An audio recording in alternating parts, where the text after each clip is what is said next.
जो नरेंद्र मोदी को मैंडेट मिला है वो सिर्फ और सिर्फ मुसलमानों की नफरत पर हिंदुत्व की वजह से मिला है। सर 4 जून के बाद 6 मुसलमानों की मॉब लिंचिंग हुई, 11 घरों को मध्य प्रदेश में मोदी के बुलडोजर ने निस्तनाबूद कर दिया। हिमाचल प्रदेश में एक मुसलमान की एक दुकान को लूट लिया गया और हिज़्ब इख्तिलाफ की पार्टियों की तरफ से सन्नाटा है। शायद अब वक्त आ चुका है कि लफ्ज मुसलमान का नाम लेना भी अब उस पर पाबंदी आयद कर दी जाएगी। शुक्रिया मोहतरम चेयरमैन साहब, आपने मुझे बोलने का मौका दिया।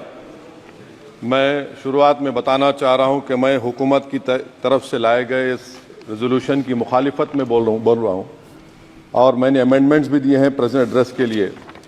और चेयरमैन साहब, आप उर्दू को जानते हैं, किसी एक शायर ने शायद बरसर इख्तिदार जमात के लिए ये शेर कहा होगा कि उसूल बेचकर मसनद खरीदने वालों, निगाह अहले वफा में बहुत हक़ीर हो तुम, वतन का पास तुम्हें था ना होगा कभी कि अपने हिर्स के बंदे हो, बेज़मीर हो तुम, इज़्ज़त नफ्स किसी शख्स की महफूज नहीं, अब तो अपने ही निगहबानों से डर लगता है, डंके की चोट पे जालिम को बुरा कहता हूँ, मुझे सूली से न जिंदानों से डर लगता है।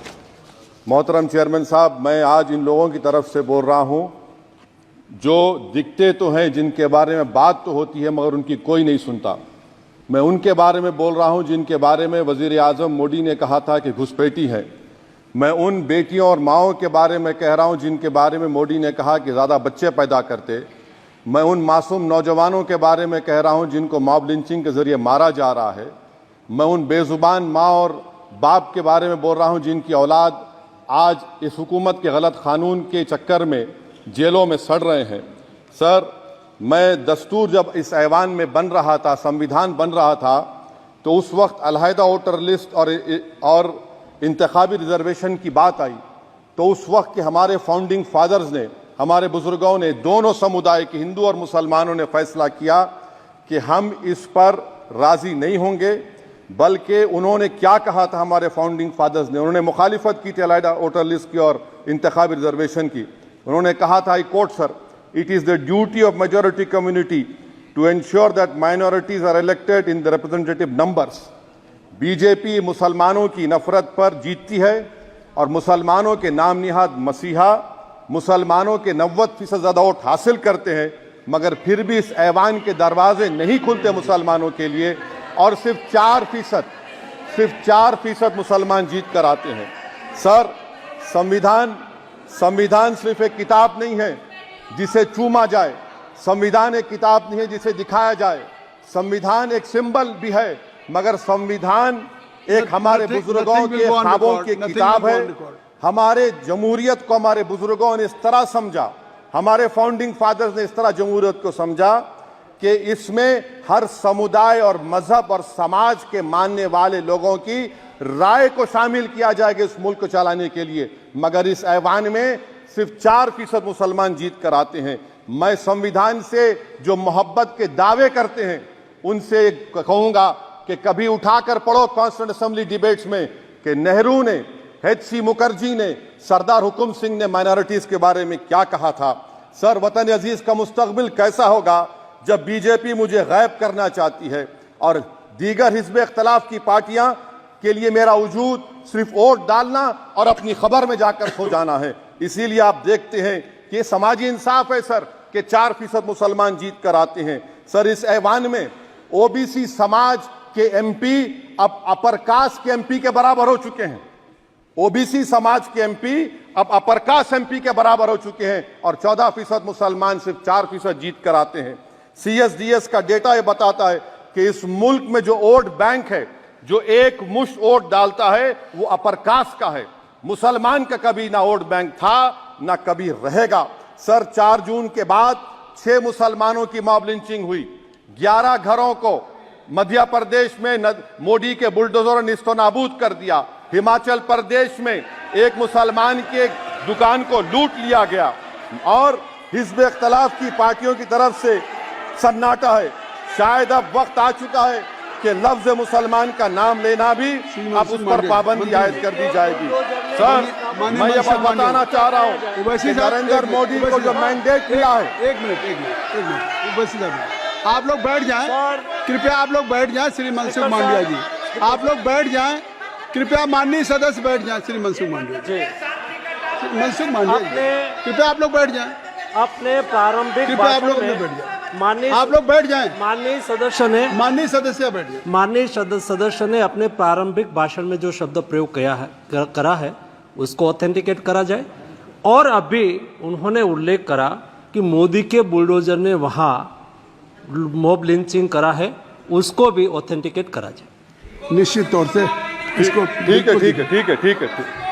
ठीक है। उवैसी साहब, जब भी कोई बात नहीं सर, आप चेयर पर बैठे हैं जी, इसलिए आप मंत्री जी को पेट में दर्द हुआ, माशाल्लाह, शुक्रिया उनका। नहीं, तो सर मैं ये बोल रहा था, जवाबदेही है ये अरे ये नहीं, मंत्री इससे बुरी बात क्या है? पेट में दर्द हो सकता है, वो दर्द ये सब ठीक। अच्छा दर्द हुआ, चलिए दर्द हुआ, दिल का दर्द हुआ।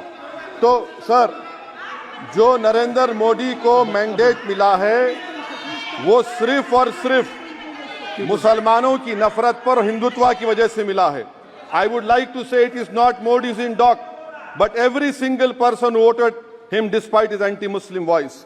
And I would like to tell the opposition parties, this is not a moral victory for you, this is a victory of majoritarianism. Everyone should contemplate and do introspection. Why is it that the OBCs and the upper caste are getting their due representation? Why are the Muslims not getting? Are we here only to vote for you and not to get elected? If that is the case, please tell us that we are only here to vote for you. Sir, आज भारत के आधे नौजवान बेरोजगार हैं और रोजगार की तालाश, बेरोजगारी का आलम यह है सर कि मोदी सरकार के 5 साल में 75 लाख एस्पिरेंट्स की जिंदगी बर्बाद हो गई, 6 पेपर लीक हुआ। बेरोजगारी का आलम यह है सर कि रशिया जा रहे हैं, वहां जाकर अपनी जानों को दे रहे हैं। बेरोजगारी का आलम यह है कि नरेंद्र मोदी रोजगार का कैंप चलाती है नौजवानों के लिए कि तुम इजराइल में जाकर काम करो, उनको कैनन फॉडर बना रही है ताकि फलस्तीनियों की जायदादों को हड़प कर सके। ये भी कंक्लूड कर। अरे सर, मेरा टाइम है। कहाँ टाइम है सर? आप ये टाइम ले लिए मेरा। सर मैं 2 मिनट दीजिए। ये विश्वगुरु की पॉलिसी है। इजराइल को 27 टन हथियार जा रहा है। 9 मिलियन भारत के लोग गल्फ में काम करते हैं, क्या असर पड़ेगा? 47,000 इजरायली फलस्तीनी मार चुके हैं। क्या है हमारी पॉलिसी सर? क्यों हथियार दे रहे हैं सर? नस्लकशी हो रही है। सदर जमहूरिया के खुतबे में राष्ट्रपति के सर, मैं उसी पे बोल रहा हूं सर, उसमें लिखा हुआ है फॉरेन पॉलिसी के ऊपर, आप पैराग्राफ नंबर 25 देख लीजिए। सदर जमहूरिया में सैचुरेशन अप्रोच है। क्यों नहीं मोदी सरकार माइनॉरिटीज को फ्री स्कॉलरशिप को डिमांड करती है सर? उसको आपने बजट कम कर दिया। सर बनारस का बुनकर 18 महीने से मंडी का शिकार है, सूरत और बेंगलुरु जा रहा है। सर आखिरी बात कंक्लूड कर रहा हूं, आखिरी बात सर, पनून केस में निखिल गुप्ता, मोदी ने कहा था कि हम घर में घुसकर मारा, तो निखिल गुप्ता को किसने ऑर्डर दिया था पनून को मारने का? अगर नहीं दिया तो उसको बचाइए, और अगर दिया नहीं तो फिर उस पर पीएमएलए क्यों नहीं लगाते? सर समाप्त करो। कमेटी बनाई आपने, उसका क्या हुआ? सर हम एससीओ को नहीं जा रहे। सर मैं आपको बता रहा हूं कि मैं अपनी इस तकरीर को टीपू सुल्तान की नजर, सुनिए सर, अब हो गया खत्म कर रहा हूं सर। मैं अपनी तकरीर को टीपू सुल्तान के नजर कर रहा हूं। ये टीपू सुल्तान की फोटो है, क्या आप इससे भी नफरत करेंगे?